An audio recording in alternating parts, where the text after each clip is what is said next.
Imagine you're an American soldier at the height of World War II. You've been shipped off to a faraway land to fight, but you see light at the end of the tunnel. Leave is on the horizon, and with it comes a chance to explore and perhaps meet a woman and have some fun before you head back to the fighting. You're probably going to take whatever opportunities come your way. But just like going into battle, you'll need a little protection during your nighttime dalliances. You're gonna need a condom. There's good news, the American military has issued you with condoms as part of your survival kit. That's pretty generous of them given that rubber was in short supply during the war, so you start rifling through your survival kit to find your prophylactic protection, only to be hit with the realization that you've already used it. Not to protect your little soldier on its nighttime adventure, instead your condom is protecting something that the Army would consider much more valuable, your rifle. Yes, many American soldiers in World War II found a use for the condoms packed into their survival kits that was far from its intended use. Rather than protecting themselves from sexually transmitted diseases, they would wrap their rubbers around the muzzles of their rifle. Why? Well, part of the reason is the rubber construction makes the condom as useful for keeping things out as it is for stopping certain things from getting in. Specifically, soldiers would use condoms on their rifles and gun muzzles to prevent mud, muck, water, and sand from infiltrating the gun. And it worked. When the soldier was preparing for combat, all they had to do was slide the old condom off the rifle, and they had a gun that was ready to use almost instantly. No cleaning or stripping down of the parts required because the prophylactic blocked any debris. The practice wasn't limited to protecting rifles. World War II soldiers found plenty of other uses for condoms during this time, including using them as waterproof containers for their matches and even turning them into underwater explosives. Just fill the condom with explosive charges and it would be ready to go. They even found alternative medical uses for their condoms. They could be filled with water if needed, or even used as a makeshift surgical glove to prevent infection during battlefield surgery. It seems that World War II soldiers would use condoms for any purpose other than the reason they were issued for in the first place. But there's another reason why soldiers could get so creative with their condoms: penicillin. The main reason military started issuing condoms to troops during the war is that many ended up with syphilis or gonorrhea as a result of their dalliances with ladies of the night. The problem was many soldiers still didn't use their condoms because the military also started issuing penicillin to treat sexually transmitted diseases at around that same time. Why waste a perfectly good condom on sex when you could get a shot for any issue and still have your rubber to keep your gun safe? All these alternative uses that soldiers found for condoms briefly led to the US military once again focusing its propaganda on maintaining abstinence in 1947. It continued to issue condoms, of course. It just knew that they weren't going to achieve their objective, as rates of sexually transmitted diseases skyrocketed among soldiers during World War II. Still, the tale of condoms in the Army has a happy ending. No pun intended. By making condoms standard issue in survival kits, the military removed the stigma attached to the prophylactic back home. Sales of condoms grew as soldiers returned home from duty, leading to sales reaching the point where 42% of people relied on them for birth control between 1955 and 1965. If nothing else, the novel uses soldiers found for their condoms demonstrated their ingenuity on the battlefield. But the level of innovative thinking pales in comparison to the idea of using bats as a weapon. This idea came not from military high command, but from a humble Pennsylvanian dental surgeon named Dr. Lytle S. Adams. In 1942, following a trip to New Mexico's Carlsbad Caverns, he came up with an idea to attach explosive incendiary devices to bats, which could then be dropped out of planes onto the enemy. So excited by this idea, he penned a letter explaining it and sent the concept to the White House. He wasn't alone in sending ideas to the president. According to the History Channel, the White House received thousands of unsolicited suggestions from citizens on how to win the war. Yet even amidst that deluge of advice that the US simply didn't need, the concept of bat bombs stood out. The military liked it, so much so that they gave the concept the green light. And when you dig deeper into the idea, there is a certain logic behind it. The bats wouldn't be restrained when they were dropped out of the planes. Rather, each would be packed with a timed incendiary device before being thrown out in a huge group. Terrified, they'd then scatter in an untold number of directions, honing in on the eaves of residential and business buildings to try to find shelter from the sun. Then, boom! The bats would explode as one, igniting the buildings into which they settled to create a massive firestorm capable of swallowing up a large portion of a city. The idea was taken so seriously that it was officially tested, as recorded by the U.S. Air Force Test Center website. It notes that the military assigned Dr. Adams to head a team that worked on developing a special bat bomb canister. The idea was to force the bats into the canister so they could be dropped en masse. A parachute would deploy, the canister would heat up once it had landed, and the bats would escape from it to invade the homes from there. Much more efficient than simply throwing them out of a plane. Alas, the idea never saw active use in combat, though the US Navy eventually took control of the concept, naming it Project X-Ray in the process, and believed that it could be effective over a 20 to 40 mile radius. No bat bomb was ever launched. Instead, the US was left having spent millions of dollars while capturing thousands of bats, only to decide that nuclear weapons could be a far more effective way of engulfing Japanese cities in firestorms. It's hard to argue with that logic. Still, it wasn't just the Allies who came up with novel strategies during World War II. The Axis powers had a few tricks up their collective sleeves too, with the proposed targets for America's bat bombs being among the most creative. After all, what other nation has conducted a successful invasion using bicycles? In 1941, Japan prepared to invade British Malaya, now known as Malaysia. The country had evolved into one of the British Empire's most profitable territories, not least because it was then the largest producer of rubber and tin in the world. Both were resources Japan needed. However, an invasion wouldn't be straightforward. Even during those early years of the war, Japan was stretching itself thin enough that it was quickly running out of resources to support its war effort. That's not to say that they didn't have some advantages. The invasion of Malaya began just hours after Japan had struck Pearl Harbor and was supported by a significant air presence, in addition to a large number of troops from the country's 25th Army. Those troops were well versed in jungle warfare, having arrived in the colony via Thailand, but they needed a way to quickly move across the territory. Horses would have been the preferred mode of transport in the past, though using them made it harder to conduct amphibious landings and came with the costs associated with keeping a horse in good enough condition to use as a transport. So the Japanese military settled on something simpler: bicycles. They could equip troops with bicycles at a far lower cost than giving them horses or vehicles, and bicycles were also readily available in Malaya. If a soldier's bike was damaged or needed parts, they could also easily confiscate one of the many civilian bicycles in the country. The Japanese troops wouldn't need fuel, they wouldn't need food for their horses or large amounts of land on which those horses could rest. Best of all, bicycles were small and mobile enough to allow Japan's soldier to use the many hidden paths crisscrossing Malaya's jungles, allowing them to advance without using the country's main roads. When a soldier needed to cross the river, he could carry a bicycle on his back. Plus, the bikes allowed Japanese soldiers to transport supplies further and more easily than their British equivalents, who were reduced to carrying supplies on their backs. Even the issue of rubber tires wearing out didn't present much of a problem. The soldiers simply rode their bikes on their rims until they were able to secure replacements. In fact, riding on rims wasn't a bad thing. The grating noise it produced supposedly made the oncoming groups of bikes sound similar to a tank, which occasionally caused Allied troops to run away in the face of what they thought was heavy machinery approaching their positions. Just goes to show that even older technology could be useful in a modern war. Among all the tanks and planes, Japan had successfully used a form of transport that had been around since 1817 to take British Malaya. Though they would end up losing the war against the Allies, the country's success in Malaya set the stage for the end of the British colonial rule in the Indo-Pacific region. Japan wasn't the only Axis power that came up with weird strategies and ideas for taking out their enemies. The Nazis had more than a few crazy ideas up their sleeves, and though using bicycles in British Malaya turned out to be a master stroke, given how ill-equipped the Allied troops were to defend the country, the next technique would prove far less successful: the Wunderwaffen.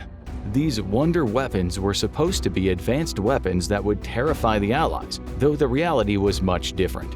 Most were pie-in-the-sky fantasies that could never work, which brings us to the Windkanone.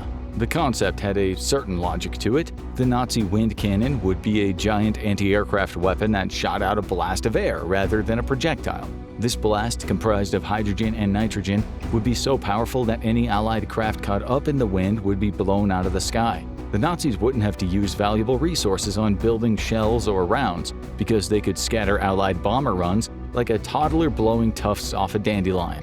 It was a massive cannon, and early trials proved promising. Experimental tests conducted at Hillersleben showed that the Windkanone was enough to snap a 1-inch board in half at a distance of around 650 feet. The weapon could actually do some damage. But there was a problem.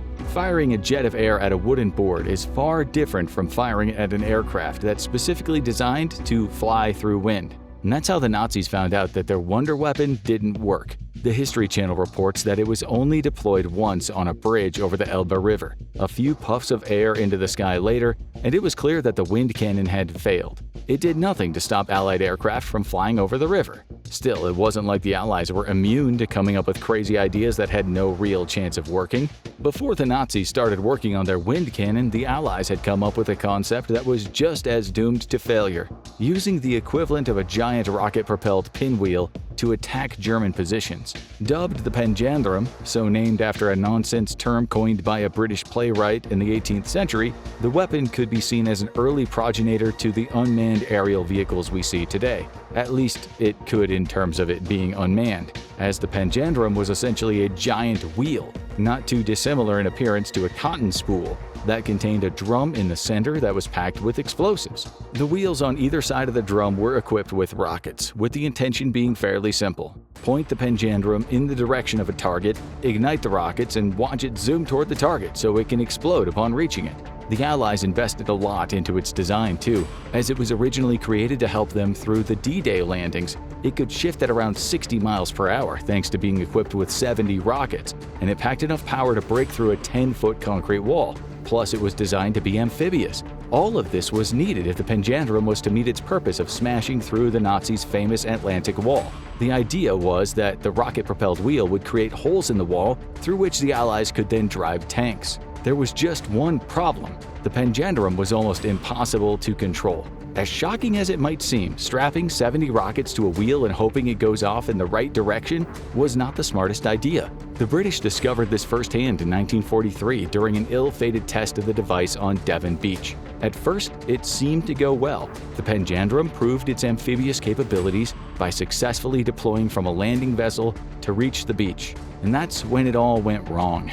Several of its rockets started failing, creating an imbalance that shot the wheel off its original course. Adjustments were made, including the addition of steel cables to reinforce the wheel, but none of them worked. The cables would often snap, the rockets often failed, and yet the Allies kept working on the panjandrum. By 1944, the Brits thought that they worked out all the kinks, encouraging them to invite leading naval officers, scientists, and top military brass to a special test in January. Much like earlier prototype tests, everything started smoothly. Out through the water came the panjandrum, and it started to head toward the shore. Then a clamp broke, followed by a pair of the device's rockets breaking through. The panjandrum spun and headed in the direction of a Royal Navy photographer named Louis Clementaski. He didn't see the danger at first, as shooting through his telescopic lens gave him the impression the wheel was further away than it really was. It was only when he looked up and saw the giant 10-foot rocket-propelled wheel practically on top of him. Thankfully, Clementaski was able to get out of the way, as were the assorted generals and scientists gathered for the test. As for the panjandrum, it lurched around until finally crashing into a sandbank, where its remaining rockets were shaken free by violent explosions that sent them careening in all directions across the beach. The panjandrum was a failure. The Ghost Army. On January 20th, 1944, the U.S. activated the 23rd Headquarters Special Troops, otherwise known as the Ghost Army. Their job was to use all of the Hollywood trickery of the day to deceive the enemy into believing that they were a much larger force than they really were. According to the National World War II Museum, the Ghost Army had 82 officers and 1,023 soldiers, all commanded by Colonel Harry L. Reeder. Those 1,000 soldiers were capable of simulating 2 entire divisions on the battlefield. How? Part of the reason comes down to the careful selection process put in place for the group. The U.S. carefully selected the best artists and engineers available to them, which included the fashion designer Bill Blass and the photographer Art Kane. Together, this ingenious crew developed inflatable tanks and aircraft, created fake radio traffic, and even made sound effects that would make it sound like an intimidating 30,000-strong force was approaching the enemy. And it worked. The Ghost Army took part in 22 large operations, with each involving them deceiving the enemy armed with little more than 50-caliber machine guns and a host of special effects. Typically, the group would be deployed to any location where troops required support, with their trickery deceiving the enemy to the point where they would stall attacks or cancel them altogether, giving the Ghost Army plenty of time to extract troops that were in danger. In some cases, they would even stage full-on mock battles, using smoke, inflatables, and sound effects to make it seem like a huge fight was taking place when the reality was that a few hundred troops were getting out of Dodge. Perhaps its most famous mission was Operation Viersen. In 1945, the Ghost Army set up inflatable tanks, simulated radio traffic, and used loudspeakers to blast the sound of troop movements at a specific point on the River Rhine. Again, deception was the game.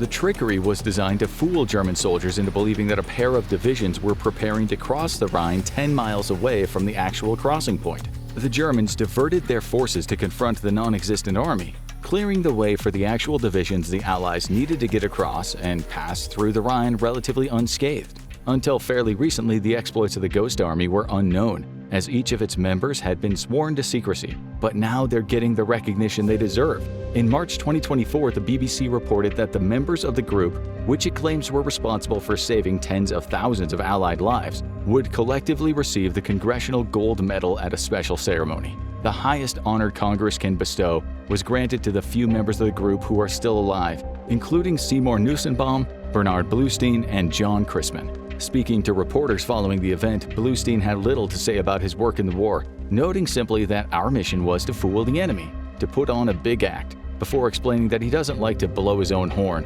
over what he accomplished in World War II. Of course, the US was far from the only member of the Allies engaged in trickery and deception during World War II. The British were just as capable of fooling the Axis powers, though they had a slightly more disturbing method of doing so. That brings us to Operation Mincemeat. The unappetizing title of that operation is nothing compared to the actual details. In 1943, the Allies were preparing to invade Sicily. The problem was they didn't want the Axis powers to know that the invasion was coming, thus preventing them from fortifying the island against the invading force. After all, Sicily was a very important strategic location. Securing it would also mean gaining control of sea routes that ran throughout the Mediterranean. Plus, Sicily had airfields, ideal for launching bombing campaigns on the Italian mainland. The Axis powers knew this, as did the Allies, marking Sicily as an obvious target in the wake of the Allies' success in Tunisia. So the goal was simple: convince the enemy that the Allies had no interest in Sicily, but rather that they were preparing to attack Greece, in addition to launching diversionary attacks on Corsica and Sardinia. All nonsense, of course, which is why the British had to come up with a novel way to convince the Axis forces that was the actual plan. A dead homeless man was the key to the operation. British intelligence got its hands on the corpse of a man named Glenveagh Michael, who had passed away from eating rat poison while trying to survive on the streets. Michael was dressed in the field uniform of a Royal Marines officer, in addition to having forged personal items placed on him that identified him as Captain Acting Major William Martin. Beyond those identifying documents, Michael's also had confidential documents detailing the Allies' plans to attack Greece. With their corpse prepared, the Brits only had one more thing to do: drop the unfortunate Glenveagh Michael in the sea off the coast of Spain. After that, all they could do was hope. British intelligence wanted the body to wash up on the shore and be discovered by Spanish military personnel. Though Spain was nominally neutral during World War II, it was politically aligned with the Nazi regime in many respects, with the Brits assuming that any intelligence the Spanish discovered relating to the Allies would get passed along to the Nazis. Britain even went as far as to alert the Spanish to be on the lookout for a dead Marine, as he was carrying documents that needed to be recovered. The gamble paid off. Michael was found, and the messages placed in his pockets were sent to the Nazis. That cleared the way for the Allies to launch Operation Husky on Sicily. That operation involved 3,000 ships, 4,000 aircraft, and 150,000 soldiers. As for the Nazi defense, it was a little more than a pair of German divisions, numbering about 60,000 soldiers, that were ill-prepared for the offensive because the Nazis believed the landings would take place at Sardinia and Corsica. The operation wasn't a clean sweep for the Allies. They still lost 24,850 soldiers during 38 days of fighting. But without Operation Mincemeat, they'd have faced a much more powerful fighting force that would have properly fortified Sicily against invasion. Now check out why World War II was so much deadlier than World War I, or watch this video instead.